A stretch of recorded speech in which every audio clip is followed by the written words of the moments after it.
Iran ಯುದ್ಧದಿಂದ ವಿವಿಧ ಕ್ಷೇತ್ರಗಳಿಗೆ ದೊಡ್ಡ ಪೆಟ್ಟು ಬೀಳ್ತಾ ಇರೋದಂತೂ ಸುಳ್ಳಲ್ಲ. ಇರಾನ್ ಯುದ್ಧದಿಂದ ತೈಲ, ಗ್ಯಾಸ್ಗೆ ಮಾತ್ರ ಸಮಸ್ಯೆ ಆಗ್ತಾ ಇಲ್ಲ, ಇನ್ನೂ ಹಲವು ಸಮಸ್ಯೆಗಳಾಗ್ತಾ ಇದೆ. ಈ ಯುದ್ಧದ ಕಾರಣಕ್ಕೆ ಹಲವು ಸೆಕ್ಟರ್ಗಳಿಗೆ ದೊಡ್ಡ ಹೊಡೆತ ಉಂಟಾಗ್ತಾ ಇದೆ. ಇದು ಒಂಥರ ಚೈನ್ ಲಿಂಕ್ ಇದ್ದಂಗೆ. ಹೋಟೆಲ್ಗಳು ಬಂದಾದ್ರೆ ತರಕಾರಿಗೆ ಡಿಮ್ಯಾಂಡ್ ಇರಲ್ಲ, ತರಕಾರಿಗೆ ಡಿಮ್ಯಾಂಡ್ ಇಲ್ಲ ಅಂತಂದ್ರೆ ಅಲ್ಲಿ ರೈತ ಸಾಯಿಸಬೇಕಾಗತ್ತೆ. ರೈತ ಏನ್ ಮಾಡಬೇಕು ನೋಡಿ, ಎಲ್ಲಿಂದ ಎಲ್ಲಿಗೆ ಲಿಂಕು ಯಾವ ರೀತಿ ಸಮಸ್ಯೆ ಆಗುತ್ತೆ ಅಂತ. ಅದೇ ಭಾರತದ ಕೃಷಿಗೂ ಕೂಡ ಇದು ದೊಡ್ಡ ಹೊಡೆತ ನೀಡುತ್ತೆ. ರಸಗೊಬ್ಬರವೂ ಕೂಡ ಸ್ಟ್ರೇಟ್ ಆಫ್ ಹಾರ್ಮುಜ್ ನಿಂದ ಬರುತ್ತೆ. ಸಪ್ಲೈ ಬಂದಾದ್ರೆ ರಸಗೊಬ್ಬರಕ್ಕೆ ಹಾಹಾಕಾರ ಶುರುವಾಗೋದು ಪಕ್ಕ. ಮುಂಗಾರು ಹಂಗಾಮಿಗೆ ಗೊಬ್ಬರ ಸಿಗೋದು ಭಾರಿ ಕಷ್ಟ ಆಗುತ್ತೆ. ಆದರೆ ಸಮಾಧಾನ ಏನಂತಂದ್ರೆ ನಮ್ಮ ರೈತ ಬಾಂಧವರು ಗಮನಿಸಬೇಕಿದನ್ನ. ಹೆಚ್ಚುವರಿ ರಸಗೊಬ್ಬರ ಸಂಗ್ರಹಿಸಿ ಇಟ್ಟಿದೆ ಭಾರತ. ಮುಂಗಾರು ಹಂಗಾಮಿಗೆ ಯಾವುದೇ ರೀತಿಯ ತೊಂದರೆ ಆಗಲ್ಲ. ಈ LPG ಪೆಟ್ರೋಲ್ ಡೀಸೆಲ್ ಮಾಡದಂಗೆ ಅದನ್ನು ಮಾಡಬೇಡಿ ರೈತರು. ಯಥೇಚ್ಛವಾಗಿ ಆರಾಮಾಗಿ ಗೊಬ್ಬರ ಸಿಗುತ್ತೆ, ಗೊಬ್ಬರದ ಸ್ಟಾಕ್ ಇದೆ. ಕೇಂದ್ರ ಸರ್ಕಾರ ಈ ಸ್ಪಷ್ಟನೆಯನ್ನ ಕೊಟ್ಟಿದೆ. ಭಾರತದಲ್ಲಿ ಸದ್ಯ 55 ಲಕ್ಷ ಟನ್ ಯೂರಿಯಾ ಗೊಬ್ಬರ ಸ್ಟಾಕ್ ಇದೆ. ಎಷ್ಟು? 55 ಲಕ್ಷ ಟನ್ ಯೂರಿಯಾ ಗೊಬ್ಬರ ಸ್ಟಾಕ್ ಇದೆ. Tiles, sanitary ware and glass ಉದ್ಯೋಗಕ್ಕೂ ಕೂಡ ಇದು ಹೊಡೆತವಾಗ್ತಾ ಇದೆ. ಗ್ಯಾಸ್ ಕೊರತೆಯ ಕಾರಣಕ್ಕೆ ಉತ್ಪಾದನೆಯೂ ಕೂಡ ಕುಸಿತ ಕಂಡಿದೆ. ಗ್ಯಾಸ್ ಕೊರತೆಯ ಕಾರಣಕ್ಕೆ ಬಟ್ಟೆ ಉತ್ಪಾದನೆಗೂ ಕೂಡ ಪೆಟ್ಟು ಬಿದ್ದಿದೆ. ಸ್ಟೀಲು, ಟೈರು, ಪೇಂಟು, ಕೆಮಿಕಲ್ ಈ ಎಲ್ಲ ಕ್ಷೇತ್ರಗಳ ಮೇಲೆಯೂ ಕೂಡ ಸಮಸ್ಯೆ ಆಗ್ತಾ ಇದೆ. ಆ ಉದ್ಯೋಗಕ್ಕೂ ಕೂಡ ಪೆಟ್ಟು ಬಿದ್ದಿದೆ. ಇನ್ನ ಔಷಧಿ ಉತ್ಪಾದಿಸುವಂತ ಕಂಪನಿಗಳಲ್ಲೂ ಕೂಡ ಸಣ್ಣ ಪ್ರಮಾಣದ ಸಮಸ್ಯೆಗಳು ಆಗ್ತಾ ಇದೆ.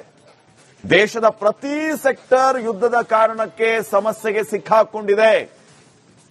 ಕೊರೋನಾ ಟೈಮಲ್ಲಿ ಯಾವ ರೀತಿಯ ಪರಿಸ್ಥಿತಿ ನಿರ್ಮಾಣ ಆಯಿತು, ಆ ರೀತಿ ಇವರೆಲ್ಲ ಕೆಲವು ಹುಚ್ಚ ನಿರ್ಧಾರಗಳಿಂದ ಇಲ್ಲೆಲ್ಲ ಕಡೆ ತೊಂದರೆ ಆಗ್ತಾ ಇದೆ. ಹಿಂಗಾಗಿ ಬೇರೆ ದೇಶಗಳ ಒತ್ತಡ ಈ ಯುದ್ಧವನ್ನ ನಿಲ್ಲಿಸಿ ಅಂತ ಹೇಳಿ. ಇಲ್ಲ ಅಂದ್ರೆ ಈ ರೀತಿಯ ಸಮಸ್ಯೆಗಳು ಮುಂದುವರಿತಾನೆ ಇರುತ್ತೆ. ಇದೇ ರೀತಿಯ ಪರಿಸ್ಥಿತಿ ಹಿಂಗೇ ಮುಂದುವರೆದ್ರೆ ಮುಂದೈತೆ ಮಾರಿ ಹಬ್ಬ ಅಂತಾರಲ್ಲ, ಆ ರೀತಿಯ ದಿನಗಳು ಬಂದರೂ ಬರಬಹುದು. ಇದನ್ನ ಹೆದರಿಸ್ತಾ ಇಲ್ಲ ನಾವು, ವಾಸ್ತವದ ವಿಚಾರವನ್ನ ಹೇಳ್ತಾ ಇದ್ದೀವಿ. ಇರಾನ್, ಇಸ್ರೇಲ್, ಅಮೆರಿಕ ಕೂತ್ಕೊಂಡು ಮಾತಾಡಿಕೊಂಡು ಎಲ್ಲವನ್ನ ಸರಿ ಮಾಡಿಕೊಂಡ್ರು ಅಂತಂದ್ರೆ ಸಮಸ್ಯೆ ಇಲ್ಲ. ಯುದ್ಧ ಹೀಗೆ ಮುಂದುವರೆದ್ರೆ ನಮ್ಮ ದೇಶ ಇನ್ನಷ್ಟು ಪರ್ಯಾಯ ಮಾರ್ಗಗಳನ್ನ ಕಂಡುಕೊಳ್ಳಲೇಬೇಕಾಗತ್ತೆ. ಅದು ಅನಿವಾರ್ಯ ಕೂಡ ಆಗತ್ತೆ. ನೋಡೋಣ ಕೇಂದ್ರ ಸರ್ಕಾರ ಈ ಸಂದಿಗ್ಧ ಪರಿಸ್ಥಿತಿ ಯಾವ ರೀತಿಯ ನಿರ್ಧಾರವನ್ನ ತಗೊಳ್ಳುತ್ತೆ ಅಂತ ಹೇಳಿ. ಇನ್ನು ನೆಕ್ಸ್ಟ್, ಇರಾನ್ ಯುದ್ಧದಿಂದ ವಿವಿಧ ಕ್ಷೇತ್ರಗಳಿಗೆ ದೊಡ್ಡ ಪೆಟ್ಟು ಬೀಳ್ತಾ ಇರೋದಂತೂ ಸುಳ್ಳಲ್ಲ. ಇರಾನ್ ಯುದ್ಧದಿಂದ ತೈಲ, ಗ್ಯಾಸ್ಗೆ ಮಾತ್ರ ಸಮಸ್ಯೆ ಆಗ್ತಾ ಇಲ್ಲ, ಇನ್ನೂ ಹಲವು ಸಮಸ್ಯೆಗಳಾಗ್ತಾ ಇದೆ. ಈ ಯುದ್ಧದ ಕಾರಣಕ್ಕೆ ಹಲವು ಸೆಕ್ಟರ್ಗಳಿಗೆ ದೊಡ್ಡ ಹೊಡೆತ ಉಂಟಾಗ್ತಾ ಇದೆ. ಇದು ಒಂಥರ ಚೈನ್ ಲಿಂಕ್ ಇದ್ದಂಗೆ. ಹೋಟೆಲ್ಗಳು ಬಂದಾದ್ರೆ ತರಕಾರಿಗೆ ಡಿಮ್ಯಾಂಡ್ ಇರಲ್ಲ, ತರಕಾರಿಗೆ ಡಿಮ್ಯಾಂಡ್ ಇಲ್ಲ ಅಂತಂದ್ರೆ ಅಲ್ಲಿ ರೈತ ಸಾಯಿಸಬೇಕಾಗತ್ತೆ. ರೈತ ಏನ್ ಮಾಡಬೇಕು ನೋಡಿ, ಎಲ್ಲಿಂದ ಎಲ್ಲಿಗೆ ಲಿಂಕು ಯಾವ ರೀತಿ ಸಮಸ್ಯೆ ಆಗುತ್ತೆ ಅಂತ. ಅದೇ ಭಾರತದ ಕೃಷಿಗೂ ಕೂಡ ಇದು ದೊಡ್ಡ ಹೊಡೆತ ನೀಡುತ್ತೆ. ರಸಗೊಬ್ಬರವೂ ಕೂಡ ಸ್ಟ್ರೇಟ್ ಆಫ್ ಹಾರ್ಮುಜ್ ನಿಂದ ಬರುತ್ತೆ. ಸಪ್ಲೈ ಬಂದಾದ್ರೆ ರಸಗೊಬ್ಬರಕ್ಕೆ ಹಾಹಾಕಾರ ಶುರುವಾಗೋದು ಪಕ್ಕ. ಮುಂಗಾರು ಹಂಗಾಮಿಗೆ ಗೊಬ್ಬರ ಸಿಗೋದು ಭಾರಿ ಕಷ್ಟ ಆಗತ್ತೆ. ಆದರೆ ಸಮಾಧಾನ ಏನಂತಂದ್ರೆ ನಮ್ಮ ರೈತ ಬಾಂಧವರು ಗಮನಿಸಬೇಕಿದನ್ನ. ಹೆಚ್ಚುವರಿ ರಸಗೊಬ್ಬರ ಸಂಗ್ರಹಿಸಿ ಇಟ್ಟಿದೆ ಭಾರತ. ಮುಂಗಾರು ಹಂಗಾಮಿಗೆ ಯಾವುದೇ ರೀತಿಯ ತೊಂದರೆ ಆಗಲ್ಲ. ಈ LPG ಪೆಟ್ರೋಲ್ ಡೀಸೆಲ್ ಮಾಡದಂಗೆ ಅದನ್ನು ಮಾಡಬೇಡಿ ರೈತರು. ಯಥೇಚ್ಛವಾಗಿ ಆರಾಮಾಗಿ ಗೊಬ್ಬರ ಸಿಗುತ್ತೆ, ಗೊಬ್ಬರದ ಸ್ಟಾಕ್ ಇದೆ. ಕೇಂದ್ರ ಸರ್ಕಾರ ಈ ಸ್ಪಷ್ಟನೆಯನ್ನ ಕೊಟ್ಟಿದೆ. ಭಾರತದಲ್ಲಿ ಸದ್ಯ 55 ಲಕ್ಷ ಟನ್ ಯೂರಿಯಾ ಗೊಬ್ಬರ ಸ್ಟಾಕ್ ಇದೆ. ಎಷ್ಟು? 55 ಲಕ್ಷ ಟನ್ ಯೂರಿಯಾ ಗೊಬ್ಬರ ಸ್ಟಾಕ್ ಇದೆ. Tiles, sanitary ware and glass ಉದ್ಯೋಗಕ್ಕೂ ಕೂಡ ಇದು ಹೊಡೆತವಾಗ್ತಾ ಇದೆ. ಗ್ಯಾಸ್ ಕೊರತೆಯ ಕಾರಣಕ್ಕೆ ಉತ್ಪಾದನೆಯೂ ಕೂಡ ಕುಸಿತ ಕಂಡಿದೆ. ಗ್ಯಾಸ್ ಕೊರತೆಯ ಕಾರಣಕ್ಕೆ ಬಟ್ಟೆ ಉತ್ಪಾದನೆಗೂ ಕೂಡ ಪೆಟ್ಟು ಬಿದ್ದಿದೆ. ಸ್ಟೀಲು, ಟೈರು, ಪೇಂಟು, ಕೆಮಿಕಲ್ ಈ ಎಲ್ಲ ಕ್ಷೇತ್ರಗಳ ಮೇಲೆಯೂ ಕೂಡ ಸಮಸ್ಯೆ ಆಗ್ತಾ ಇದೆ. ಆ ಉದ್ಯೋಗಕ್ಕೂ ಕೂಡ ಪೆಟ್ಟು ಬಿದ್ದಿದೆ. ಇನ್ನು ಔಷಧಿ ಉತ್ಪಾದಿಸುವಂತ ಕಂಪನಿಗಳಲ್ಲೂ ಕೂಡ ಸಣ್ಣ ಪ್ರಮಾಣದ ಸಮಸ್ಯೆಗಳು ಆಗ್ತಾ ಇದೆ.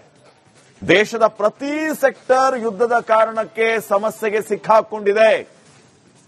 ಕೊರೋನಾ ಟೈಮಲ್ಲಿ ಯಾವ ರೀತಿಯ ಪರಿಸ್ಥಿತಿ ನಿರ್ಮಾಣ ಆಯಿತು, ಆ ರೀತಿ ಇವರೆಲ್ಲ ಕೆಲವು ಹುಚ್ಚ ನಿರ್ಧಾರಗಳಿಂದ ಇಲ್ಲೆಲ್ಲ ಕಡೆ ತೊಂದರೆ ಆಗ್ತಾ ಇದೆ. ಹಿಂಗಾಗಿ ಬೇರೆ ದೇಶಗಳ ಒತ್ತಡ ಈ ಯುದ್ಧವನ್ನ ನಿಲ್ಲಿಸಿ ಅಂತ ಹೇಳಿ, ಇಲ್ಲ ಅಂದ್ರೆ ಈ ರೀತಿಯ ಸಮಸ್ಯೆಗಳು ಮುಂದುವರಿತಾನೆ ಇರುತ್ತೆ. ಇದೇ ರೀತಿಯ ಪರಿಸ್ಥಿತಿ ಹಿಂಗೇ ಮುಂದುವರೆದ್ರೆ ಮುಂದೈತೆ ಮಾರಿ ಹಬ್ಬ ಅಂತಾರಲ್ಲ, ಆ ರೀತಿಯ ದಿನಗಳು ಬಂದರೂ ಬರಬಹುದು. ಇದನ್ನ ಹೆದರಿಸ್ತಾ ಇಲ್ಲ ನಾವು, ವಾಸ್ತವದ ವಿಚಾರವನ್ನ ಹೇಳ್ತಾ ಇದ್ದೀವಿ. ಇರಾನ್, ಇಸ್ರೇಲ್, ಅಮೆರಿಕ ಕೂತ್ಕೊಂಡು ಮಾತಾಡಿಕೊಂಡು ಎಲ್ಲವನ್ನ ಸರಿ ಮಾಡಿಕೊಂಡ್ರು ಅಂತಂದ್ರೆ ಸಮಸ್ಯೆ ಇಲ್ಲ. ಯುದ್ಧ ಹೀಗೆ ಮುಂದುವರೆದ್ರೆ ನಮ್ಮ ದೇಶ ಇನ್ನಷ್ಟು ಪರ್ಯಾಯ ಮಾರ್ಗಗಳನ್ನ ಕಂಡುಕೊಳ್ಳೇಬೇಕಾಗತ್ತೆ. ಅದು ಅನಿವಾರ್ಯ ಕೂಡ ಆಗುತ್ತೆ. ನೋಡೋಣ ಕೇಂದ್ರ ಸರ್ಕಾರ ಈ ಸಂದಿಗ್ಧ ಪರಿಸ್ಥಿತಿ ಯಾವ ರೀತಿಯ ನಿರ್ಧಾರವನ್ನ ತಗೊಳ್ಳುತ್ತೆ ಅಂತ ಹೇಳಿ. ಇನ್ನು ನೆಕ್ಸ್ಟ್, ಇರಾನ್ ಯುದ್ಧದಿಂದ ವಿವಿಧ ಕ್ಷೇತ್ರಗಳಿಗೆ ದೊಡ್ಡ ಪೆಟ್ಟು ಬೀಳ್ತಾ ಇರೋದಂತೂ ಸುಳ್ಳಲ್ಲ. ಇರಾನ್ ಯುದ್ಧದಿಂದ ತೈಲ, ಗ್ಯಾಸ್ಗೆ ಮಾತ್ರ ಸಮಸ್ಯೆ ಆಗ್ತಾ ಇಲ್ಲ, ಇನ್ನೂ ಹಲವು ಸಮಸ್ಯೆಗಳಾಗ್ತಾ ಇದೆ. ಈ ಯುದ್ಧದ ಕಾರಣಕ್ಕೆ ಹಲವು ಸೆಕ್ಟರ್ಗಳಿಗೆ ದೊಡ್ಡ ಹೊಡೆತ ಉಂಟಾಗ್ತಾ ಇದೆ. ಇದು ಒಂಥರ ಚೈನ್ ಲಿಂಕ್ ಇದ್ದಂಗೆ. ಹೋಟೆಲ್ಗಳು ಬಂದಾದ್ರೆ ತರಕಾರಿಗೆ ಡಿಮ್ಯಾಂಡ್ ಇರಲ್ಲ, ತರಕಾರಿಗೆ ಡಿಮ್ಯಾಂಡ್ ಇಲ್ಲ ಅಂತಂದ್ರೆ ಅಲ್ಲಿ ರೈತ ಸಾಯಿಸಬೇಕಾಗತ್ತೆ. ರೈತ ಏನ್ ಮಾಡಬೇಕು ನೋಡಿ, ಎಲ್ಲಿಂದ ಎಲ್ಲಿಗೆ ಲಿಂಕು ಯಾವ ರೀತಿ ಸಮಸ್ಯೆ ಆಗುತ್ತೆ ಅಂತ. ಅದೇ ಭಾರತದ ಕೃಷಿಗೂ ಕೂಡ ಇದು ದೊಡ್ಡ ಹೊಡೆತ ನೀಡುತ್ತೆ. ರಸಗೊಬ್ಬರವೂ ಕೂಡ ಸ್ಟ್ರೇಟ್ ಆಫ್ ಹಾರ್ಮುಜ್ ನಿಂದ ಬರುತ್ತೆ. ಸಪ್ಲೈ ಬಂದಾದ್ರೆ ರಸಗೊಬ್ಬರಕ್ಕೆ ಹಾಹಾಕಾರ ಶುರುವಾಗೋದು ಪಕ್ಕ. ಮುಂಗಾರು ಹಂಗಾಮಿಗೆ ಗೊಬ್ಬರ ಸಿಗೋದು ಭಾರಿ ಕಷ್ಟ ಆಗತ್ತೆ. ಆದರೆ ಸಮಾಧಾನ ಏನಂತಂದ್ರೆ ನಮ್ಮ ರೈತ ಬಾಂಧವರು ಗಮನಿಸಬೇಕಿದನ್ನ, ಹೆಚ್ಚುವರಿ ರಸಗೊಬ್ಬರ ಸಂಗ್ರಹಿಸಿ ಇಟ್ಟಿದೆ ಭಾರತ. ಮುಂಗಾರು ಹಂಗಾಮಿಗೆ ಯಾವುದೇ ರೀತಿಯ ತೊಂದರೆ ಆಗಲ್ಲ. ಈ LPG ಪೆಟ್ರೋಲ್ ಡೀಸೆಲ್ ಮಾಡದಂಗೆ ಅದನ್ನು ಮಾಡಬೇಡಿ. ರೈತರು ಯಥೇಚ್ಛವಾಗಿ ಆರಾಮಾಗಿ ಗೊಬ್ಬರ ಸಿಗುತ್ತೆ, ಗೊಬ್ಬರದ ಸ್ಟಾಕ್ ಇದೆ. ಕೇಂದ್ರ ಸರ್ಕಾರ ಈ ಸ್ಪಷ್ಟನೆಯನ್ನ ಕೊಟ್ಟಿದೆ. ಭಾರತದಲ್ಲಿ ಸದ್ಯ 55 ಲಕ್ಷ ಟನ್ ಯೂರಿಯಾ ಗೊಬ್ಬರ ಸ್ಟಾಕ್ ಇದೆ. ಎಷ್ಟು? 55 ಲಕ್ಷ ಟನ್ ಯೂರಿಯಾ ಗೊಬ್ಬರ ಸ್ಟಾಕ್ ಇದೆ. Tiles, sanitary ware and glass ಉದ್ಯೋಗಕ್ಕೂ ಕೂಡ ಇದು ಹೊಡೆತವಾಗ್ತಾ ಇದೆ. ಗ್ಯಾಸ್ ಕೊರತೆಯ ಕಾರಣಕ್ಕೆ ಉತ್ಪಾದನೆಯೂ ಕೂಡ ಕುಸಿತ ಕಂಡಿದೆ. ಗ್ಯಾಸ್ ಕೊರತೆಯ ಕಾರಣಕ್ಕೆ ಬಟ್ಟೆ ಉತ್ಪಾದನೆಗೂ ಕೂಡ ಪೆಟ್ಟು ಬಿದ್ದಿದೆ. ಸ್ಟೀಲು, ಟೈರು, ಪೇಂಟು, ಕೆಮಿಕಲ್ ಈ ಎಲ್ಲ ಕ್ಷೇತ್ರಗಳ ಮೇಲೆಯೂ ಕೂಡ ಸಮಸ್ಯೆ ಆಗ್ತಾ ಇದೆ. ಆ ಉದ್ಯೋಗಕ್ಕೂ ಕೂಡ ಪೆಟ್ಟು ಬಿದ್ದಿದೆ. ಇನ್ನು ಔಷಧಿ ಉತ್ಪಾದಿಸುವಂತ ಕಂಪನಿಗಳಲ್ಲೂ ಕೂಡ ಸಣ್ಣ ಪ್ರಮಾಣದ ಸಮಸ್ಯೆಗಳು ಆಗ್ತಾ ಇದೆ. ದೇಶದ ಪ್ರತಿ ಸೆಕ್ಟರ್ ಯುದ್ಧದ ಕಾರಣಕ್ಕೆ ಸಮಸ್ಯೆಗೆ ಸಿಕ್ಕಾಕೊಂಡಿದೆ. ಕೊರೋನಾ ಟೈಮಲ್ಲಿ ಯಾವ ರೀತಿಯ ಪರಿಸ್ಥಿತಿ ನಿರ್ಮಾಣ ಆಯಿತು, ಆ ರೀತಿ ಇವರೆಲ್ಲ ಕೆಲವು ಹುಚ್ಚ ನಿರ್ಧಾರಗಳಿಂದ ಇಲ್ಲೆಲ್ಲ ಕಡೆ ತೊಂದರೆ ಆಗ್ತಾ ಇದೆ. ಹಿಂಗಾಗಿ ಬೇರೆ ದೇಶಗಳ ಒತ್ತಡ ಈ ಯುದ್ಧವನ್ನ ನಿಲ್ಲಿಸಿ ಅಂತ ಹೇಳಿ, ಇಲ್ಲ ಅಂದ್ರೆ ಈ ರೀತಿಯ ಸಮಸ್ಯೆಗಳು ಮುಂದುವರಿತಾನೆ ಇರುತ್ತೆ. ಇದೇ ರೀತಿಯ ಪರಿಸ್ಥಿತಿ ಹಿಂಗೇ ಮುಂದುವರೆದ್ರೆ ಮುಂದೈತೆ ಮಾರಿ ಹಬ್ಬ ಅಂತಾರಲ್ಲ, ಆ ರೀತಿಯ ದಿನಗಳು ಬಂದರೂ ಬರಬಹುದು. ಇದನ್ನ ಹೆದರಿಸ್ತಾ ಇಲ್ಲ ನಾವು, ವಾಸ್ತವದ ವಿಚಾರವನ್ನ ಹೇಳ್ತಾ ಇದ್ದೀವಿ. ಇರಾನ್, ಇಸ್ರೇಲ್, ಅಮೆರಿಕ ಕೂತ್ಕೊಂಡು ಮಾತಾಡಿಕೊಂಡು ಎಲ್ಲವನ್ನ ಸರಿ ಮಾಡಿಕೊಂಡ್ರು ಅಂತಂದ್ರೆ ಸಮಸ್ಯೆ ಇಲ್ಲ. ಯುದ್ಧ ಹೀಗೆ ಮುಂದುವರೆದ್ರೆ ನಮ್ಮ ದೇಶ ಇನ್ನಷ್ಟು ಪರ್ಯಾಯ ಮಾರ್ಗಗಳನ್ನ ಕಂಡುಕೊಳ್ಳೇಬೇಕಾಗತ್ತೆ. ಅದು ಅನಿವಾರ್ಯ ಕೂಡ ಆಗುತ್ತೆ. ನೋಡೋಣ ಕೇಂದ್ರ ಸರ್ಕಾರ ಈ ಸಂದಿಗ್ಧ ಪರಿಸ್ಥಿತಿ ಯಾವ ರೀತಿಯ ನಿರ್ಧಾರವನ್ನ ತಗೊಳ್ಳುತ್ತೆ ಅಂತ ಹೇಳಿ. ಇನ್ನು ನೆಕ್ಸ್ಟ್,